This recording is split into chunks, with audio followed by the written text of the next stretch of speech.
আমার মাথা যেটা দেখতেছেন এটা হলো বিগ বস। আমার নাম মোহাম্মদ চান মিয়া, থানা রায়পুরা, জেলা নরসিংদী। বেগুনটা করি আমি প্রায় 14 বছর। 41 ডিসিম ক্ষেত আছে।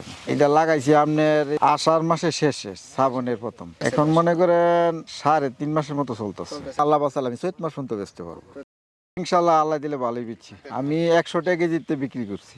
এখন আল্লাহ দিলে মোটামুটি ভালো, 30-35 বেশি যায়। পোকায় আমার এমন করতে পারছে না।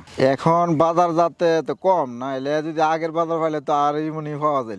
প্রথম বাগান যখন আদ দিয়েছি সেই সময় আমার 60,000 টাকা খরচ হচ্ছে। আমি তো এখনো সপ্তাহে সপ্তাহে ট্রিটমেন্ট করি। আমি জানি গাছ যখন খাওয়ান পাইবো যে আগা লইব, ফলন দিব, যা বেচুন তাও আমার লাভ। আর আল্লাহ বাঁচালে আর 4 ক্ষেত্র লাগাইছি, তা যাতে উঠছে।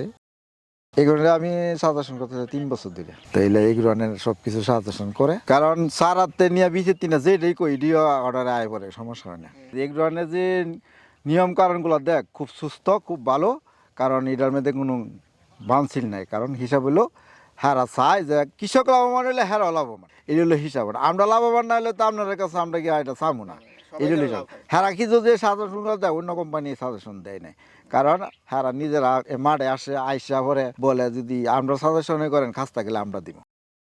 এগুলো যে পরিস্থিতি আছে ইনশাল্লাহ এরা উপরই থাকবো, এরা নেচে যাইতো না। কারণ হেরা খুব ভালো কথা কইব, বুঝায় কথা কইব। কারণ জিনিস গাটা হেরা কেমনে করবো না করবো সব মাসে মাসে 15 দিন পরে একটা এটার খবর লো, কেমনে করেন বা বলইছে এমনি না হেমনে করেন, হেমনে না হেমনে করেন, এগুলো হেরা বুঝাই দেয়।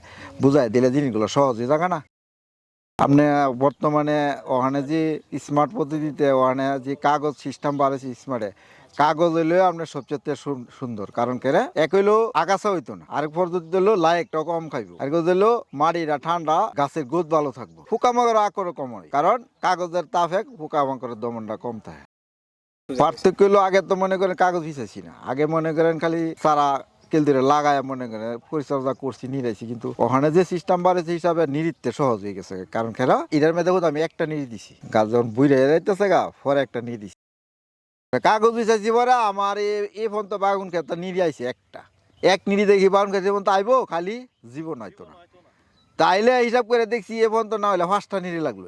5টা নিরির দাম আছে কয়টিয়া, অনেক টিয়ার ব্যাপার। এটা হলো এক ফ্যাক্টর। আরেকটা ফ্যাক্টর হলো আপনার কাগজ না তাহলে তো আকাশ হইব। এরপরে মনে করেন মাটিটা ঠান্ডা তাহলে গাছের গ্রোথ ভালো তাহলে গাছের ফলনও বেশি আইব। এটা একবারে দিয়ালেছি আমি ফলন খালি আল্লাহ দিবই, আমি পারবো নিশ্চিন্তা। কাগজ বিছাইছি পরে আমার এই ফোন তো বাগুন খেতে নিরি আইছে একটা, এক নিরি দেখি বাগুন খেতে যেমন তো আইবো, খালি জীবন হয়তো না। তাইলে হিসাব করে দেখছি এ পর্যন্ত না হলে 5টা নিরি লাগলো। 5টা নিরির দাম আছে কয়টিয়া, অনেক টিয়ার ব্যাপার।